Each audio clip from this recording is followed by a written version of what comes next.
Ladies and gentlemen, boys and girls, children of all ages, Jon and Lee proudly present the greatest wrestling show ever! So it's good news, bad news, guys. Good news is remember to do the intro at the start. It's a signs of professionalism sneaking in there. Standard lack of professionalism, though. We're not really sure what episode this is, like 10, 11, something like that. Is this a quarterfinal? Is that right? It's got to be the last quarterfinal, hasn't it? It must be, because this is to face the winner of. Lee's just laughing now. This is the last quarterfinal. So we've had four quarterfinals. A proper big podcast out there, then them starting off by saying we're not really sure what episode this is, but I think that's our charm, to be honest. I think that's why we stand out, because all the professional podcasters have this element of organisation and knowing what's going on, and that's great. Yeah. But we're a little bit different to that. So thinking about it, it's got to be episode 13. So there must have been the introduction one, 8 first round matches, 4 second round matches, and I know you struggle with this, Lee, but 1 + 8 + 4 is 13. He's looking up and to the right. He's thinking. He's just out of shot. He's on the calculator. I'll tell you word for that. He's loading. Yes, this is the last quarter, isn't it? Yeah, it is. Yeah, he's loading up Excel and doing a little formula just to check if my maths was right there. I was loading up Excel, but only for the tournament. Of course, yeah. Cool. So this is the one where we've done a bit of I don't know what you want to call it, sneak, whatever. So Ultimate Warrior was supposed to be in this round, but we couldn't make it work. So he held us up for money, if you remember, a la SummerSlam '91. We couldn't afford 100 pence, let alone 100 grand. So he's been ousted. We didn't think it was fair for Andre to go through because he was actually first eliminated in the Survivor Series '89 tag match that we used. So the next person in that match was Bobby the Brain Heenan, who is not an active wrestler and is dead, although they all are. So eventually we got to Arn Anderson. It's a little bit like 6 Degrees of Kevin Bacon. We got to Arn Anderson. And it's Arn Anderson versus Ric Flair. Now, their most famous match is from Fall Brawl '95, but they did have a couple of matches on Nitro as well, of which this is one of them. And we have chosen this one because the right person wins to make the rest of the bracketing work. So, we are episode 5 of Monday Nitro, October the 2nd, 1995. It is 32 minutes and 57 seconds in of a very short show. The whole show is 45 minutes and 18 seconds. I suppose it's just an episode, isn't it? Yeah, it was a 1-hour episode minus ad breaks. Yeah. Incredibly short. I used to really like Monday Nitro at the time. I found it a much easier watch. Maybe not at this point, maybe the next year when the Outsiders and NWO came along. I think it was an hour, whereas Raw was 2 hours, and it was an action-packed hour as opposed to 2 hours kind of stretched out a little bit. Yeah. Like nowadays, Raw, I know it's been 3 hours for many years, but I've literally not watched a full episode of Raw in, it must be probably 20 years now. I actually couldn't be asked. I'd say easily these days, I'd say 20, and I'm not exaggerating, I reckon 20 to 30% of Raw these days is telling you what's coming up in Raw, and telling you what's just happened on Raw. Well, that's modern TV for you in general, isn't it? I find that. Maybe not to that extent, but more so. That is the thing I've noticed in other programs. I hate it. You have let's say it's 12 minutes between ad breaks. The first 3 minutes will be recapping what happened before the ad break. Then there'll be 6 minutes of like fresh content, and then we'll talk about what's going to happen after the next ad break. Yeah. And then repeat. I don't mind a recap at the start of something on what happened the previous week, say. Yeah, that's fair. All this coming up after the break, and then all this before the break. I know I was here, I was watching. Bring back the 90s. That's what we're agreeing, isn't it? Yes. I think it's true that everything the way the world was when you were 18 was right, wasn't it?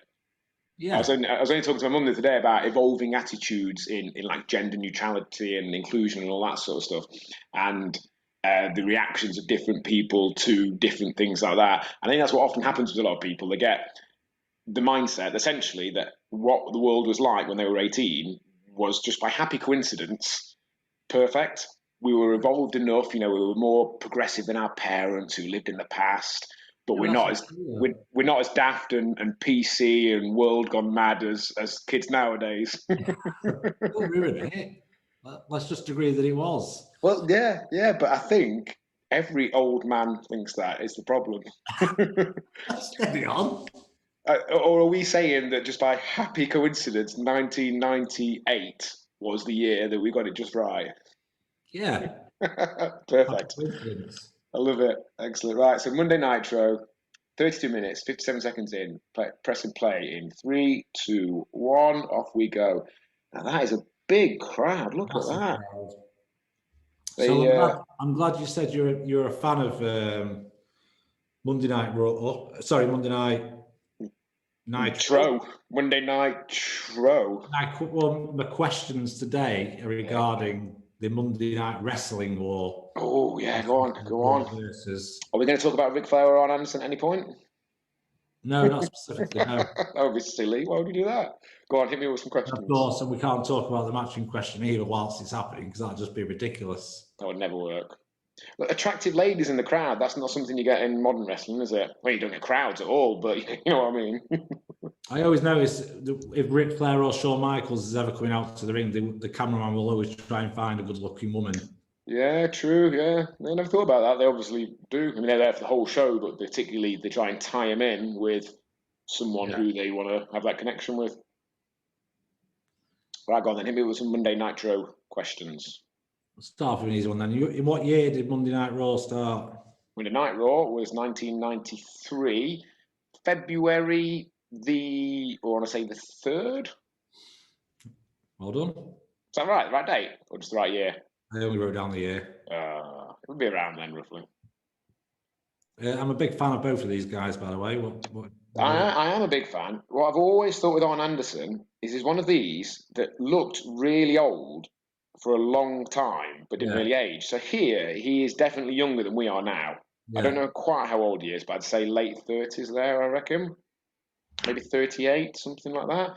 But he looked that age of about 45, 48, 10 years earlier when he was in the Brainbusters in WWF. Strange. So he was born in 1958. So he's 37 there? 37, depending on when his birthday is, yeah. Do you know where he gets the Anderson surname from? I could look it up now, but I'll let you tell me instead. Yeah, so his real name is Marty, I've never heard it said out loud, but Lund, I believe it's pronounced. When he first broke into wrestling, he bears quite a strong resemblance to Ole Anderson, who was part of the original Four Horsemen as well. So they put them together as the Anderson brothers. And there's several other people who've wrestled under the name Anderson who share a similar look. There was C.W. Anderson in ECW, who was completely unrelated to any of them, but again shared that very similar look. I think there was possibly one more. And I think also Arn was billed as being Ric Flair's cousin at some point early in his career. Well, I've not heard that, the last bit, but I was today years old when I found out that Arn Anderson and Ole Anderson aren't related. No, they do look very similar, don't they? Yeah.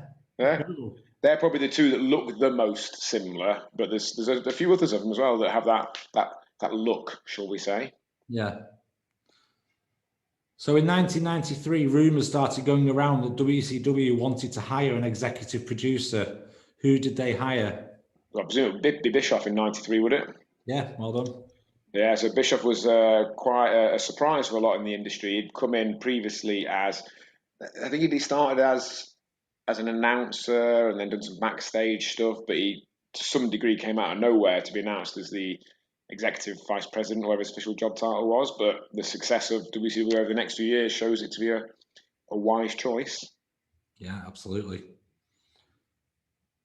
I think the problem previously they'd always had was they'd put in former wrestlers and bookers in that position, and whilst they might have good knowledge of wrestling, they might be able to book a good show, they don't necessarily know how to run a successful wrestling company to that degree.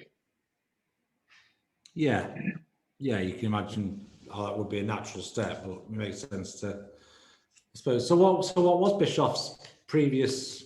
Was he just a fan who? So it originally started in the AWA, the American Wrestling Association, in the mid to probably late 80s it would have been. I think he originally started doing something like telesales because he'd got a background in sales. Then I think he maybe did some sort of announcement, maybe some backstage stuff. Then the AWA folded. around 89, 90. I think he'd probably gone to WCW at that point, roughly, and then spent a couple of years. I might be wrong on this, but definitely did some announcing.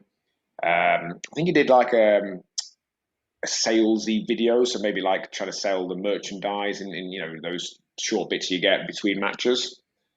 Right. Moving his way gradually up and obviously making the right friends and connections in the right places. Yeah. So Monday Nitro aired in 1995, but do you know what month it debuted in? September. Do you know what day? I could work it out from this. If this is episode 5, I'm going to say September the 5th. September the 4th. Ooh, I was close. Yeah. Do you know who made an appearance on the first Monday Nitro, sending shockwaves through the industry? That's not one of my questions. Go on. Lex Luger. So Luger had only wrestled the night before for That's one of my WWF. questions. Sorry, mate. He'd wrestled the night before for WWF, but his contract had expired. He'd obviously heard that WCW, who he'd formerly wrestled for and was former world champion for, were launching the TV show, and quietly contacted Bischoff or whoever else it was. Probably sent Sting a text, I'd have thought, or that's pre-text days. Probably sent him a fax saying that he's not in contract, and just walked out in the main event of that show, which I think was Hogan versus, it was the former Big Boss Man, who I want to say was wrestling as Big Bubba Rogers at that point. Luger walks out, which is a complete shock, because literally the night before he's wrestled for WWF. As far as everyone knows, he is a WWF wrestler, which very much set the tone for the level of surprise and excitement that Nitro would bring to the table over the coming years. Brilliant. Anderson, for me, he's a great wrestler, but his best bit was always the spine buster. His spine buster was I remember rewinding it on an old tape. I think it was something like Best of Saturday Night main event. I think it was possibly him and Tully at the Brain Busters against possibly the Rockers. I remember rewinding it, watching his spine buster, because it looked so much more impactful than a standard spine buster that anyone else did. Yeah. That I was trying to figure out, does he do something else? Does he are there legs? Is something different happening? But I think he just drilled him with it. I don't think there was any. Obviously, it's good timing and technique and all that, but I think he just absolutely drove him into the mat. And yeah, I remember with a lot of these things in the 90s, particularly like looking at stuff and rewinding stuff and going like, how they faked that, for want of a better word. How did they make that not hurt? And then you realise actually a lot of the time they don't. It just really hurts. It's just one quite large man throwing another quite large man into a fairly solid bit of wood with minimal, it's got a bit of bounce to it and a bit of padding on it, but it just hurts. It's funny as well, like you think of these guys and like Hogan and all that, and the guys in the late 80s as being some sort of supermen. And I mean, they are big, strong guys, but actually they just take a lot of painkillers and died young because of it. They weren't indestructible. They were in a lot of pain. Yeah, they were in a lot of pain in most of these matches, and it killed them. So anyway, which former mega WWF star signed for WCW in June '94? June '94. It's got to be Hogan, hasn't it? And then what about December '94? Savage. Correct. What do you think about the reason that Savage and Vince McMahon never reconciled rumors? Do you not know what the rumors are? Go on, tell me. So Savage leaves WWF in '94, December. Vince gives him a send-off on announcement on Raw, and genuinely seems sad that he's left. He mainly left because Vince had been progressively moving into more of an elder statesman role, whereas he felt he still had a lot to give as an active wrestler. I believe he wanted to work a feud with Shawn Michaels and felt that his days weren't numbered, and Vince perhaps to some degree did. So he left seemingly in good terms. Did he call commentary then? He did, yeah. It was him and Vince and probably Bobby Heenan, I think, at that point. And so he left seemingly in good terms. And at some point over the ensuing years, obviously the relationship soured. He never came back after WCW folded. He never did any sort of Legends appearance. And the rumour is that Vince found out some years later that Randy Savage had slept with a teenage Stephanie McMahon. Holy shit. Now, that's interference. Brian Pillman's just coming in and interfered, causing, is that a DQ win for Arn Anderson, is it, presumably? Yeah, So, yeah, that was the rumour. The only strong denial I've ever heard of it is Bruce Pritchard on his Something to Wrestle podcast. Strongly denied it and said it was just stupid and made up. That's probably what he would say if it was true, but there's clearly something happened. It's not just your standard, he fell out with Hogan, then Hogan was in a position to make him some money and come back, and they buried the hatchet. Same with Bret Hart, same with everyone else came back. Warrior came back. They all came back apart from Savage. So when we say Stephanie, we're not talking 18. I don't know any more specifics than that. It may be 18, it may be 19, it may be 20 odd, but I think it's the sleeping with his daughter bit particularly that's, and obviously the age may be a factor, but I don't think it'd be okay. I don't think it'd be okay if it'd been on her 16th birthday, if that's what you're saying. When he was like 44. He was a Randy Savage. Well, that's the clues in the name, Vince. You're gonna call come on. Savage. You can't then start moaning. Just imagine his defence. It'd be like Vince, yeah. I'm not going to even try and do the impression, but it's like, you left me with your teenage daughter. My name is Randy Savage. What did you expect to happen? Who's babysitting tonight, Vince? Oh, Randy Savage. So, just random aside there. So we've just cut to the three-man commentary team there. It's Bischoff, Bobby Heenan, and do you know who the guy on the left is there? I feel like I recognise him. It's called Steve McMichael. He played for the Chicago Bears, I think it was, American football team. And he came in, I think at this point he's possibly still an announcer, but then became an active wrestler and part of the Four Horsemen. He was an awful wrestler, but he was charismatic and a little bit of fun and what have you. Yeah. But the reason I particularly point it out is he's recently been diagnosed with ALS, motor neuron syndrome, Lou Gehrig's thing. And I saw a video only maybe a week or two of him now, a big, strong guy in his youth, and he's gone down. I think he dropped from 15 stone to 7 stone in a couple of months. Oh, wow. And he may have died since. Like, he looked like he didn't have long left. Right.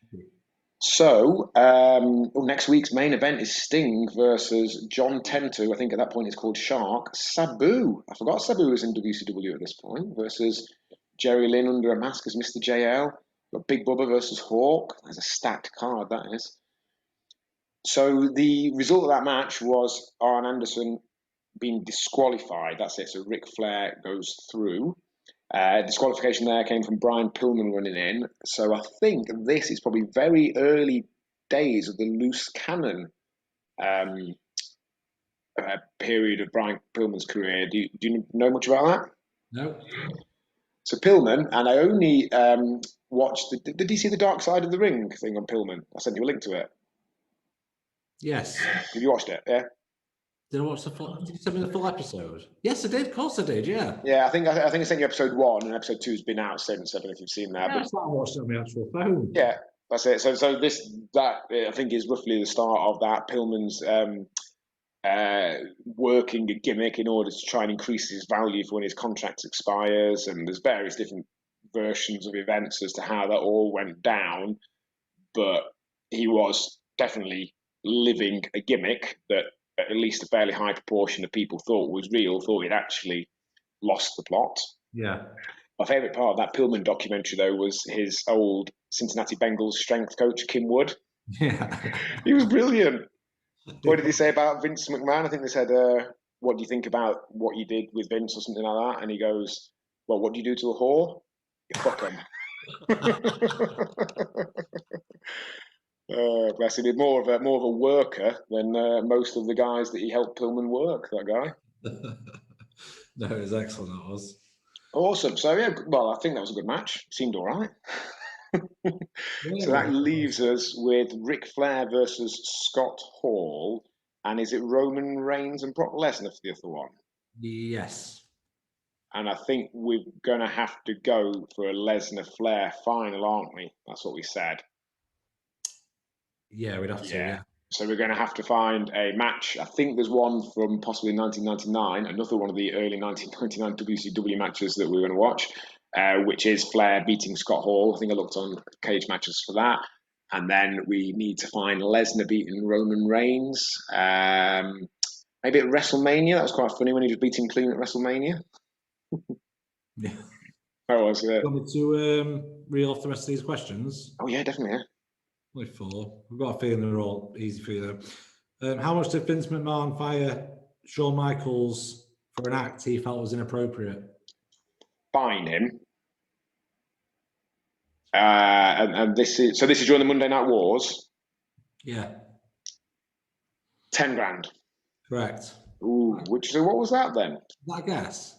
Yeah, well, it's a guess based on a very vague memory. Annoyingly, then when I saw this question, I thought, I better write down the details for this one. And annoyingly, it didn't have the details. It was either going to be 10 or 100. It's always 10 or 100, isn't it? Yeah, fair enough. I'm trying to think what it would have been. Something to do with Bret Hart in '97, I'm guessing. Well, if anyone's listening at home and you know, please comment on the video. Or it won't be anything to do with when they broke kayfabe, will it? In the middle of curtain call. Yeah. Yeah, it could be. Yeah. Well, ask me the next question. I'm having a quick Google. Who does Stone Cold have a famous confrontation with on January 19th, 1998? Mike Tyson. Well done. So what did you call him? The first person, not Mike Tyson. What did you call the other guy? Stone Cold. No, it's Cold Stone. That's what Mike calls him. That's his little name for him. He calls him Cold Stone. So the night before that, January the 18th, my wife's 18th birthday, funnily enough, at the Royal Rumble, Mike Tyson is being interviewed. I think he's sat next to a young Shane McMahon in the skybox, whatever you call it. And he's trying to pass himself off as a big fan of the wrestling. And he talks about how much he loves Cold Stone and how Shawn Michaels is a young, hungry, up-and-coming tiger when he's in his about to be second to last match for 4.5 years. Brilliant. He's a big fan. I think the irony is actually, I believe Tyson is a bit of a fan. I think he just got a bit confused.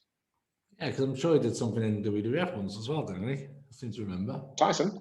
Yeah. Well, he did that, obviously, and then he did an appearance once with Chris Jericho. Yes, sorry. Yeah, well, he was the guest ring enforcer then for WrestleMania that year. So he did the pull apart with Austin the night after the Royal Rumble, and then a number of other. I think it was a public workout. I think DX did a public workout that Tyson and Austin got involved in, and then maybe he appeared on an episode or 2 of Raw.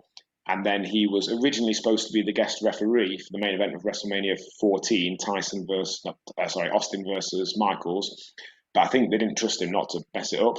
Right. So they put him as an outside enforcer. And if I remember correctly, he did mess it up a little bit. I think the ref went down and Tyson had to make the count. And he made a super fast count. This is the crowning of your new top babyface in Steve Austin. And he wins the title on a fast count.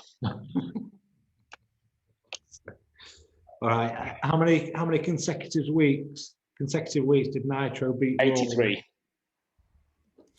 Well done. And when was the last Nitro?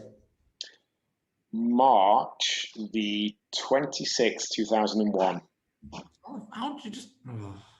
A lot of it's context. Like, I mean, for some of those things, like the 83 weeks, that's just a well-known thing. Like Eric Bischoff does a podcast called 83 Weeks, and I've never listened to it, but I know that's the name of the podcast. That's a thing that Nitro won 83 weeks in a row. The date of that, I mean, I knew it was late March. It's only just been the 20th anniversary of it, so I remember people around then. Right. And I mean, I would have gone for something around then, but the 6 just rang true. No, well done. Done well today, haven't I? Do I get a prize at any point? Very well. Well, you get me being impressed. Anything that I'd be bothered about, or could I get the respect of someone whose opinion I care about? Would that be possible? Or maybe Jamie? Let's get Jamie to listen to this, and if he's impressed, then get Jamie to acknowledge that you work. Well, that's get Jamie to acknowledge that I work by impressing him with my vast knowledge of 20-year-old wrestling. I think, if anything, it will have the opposite effect. The irony. Right, guys. Okay, so we've got semi-finals next week and then the final. Thank you for listening.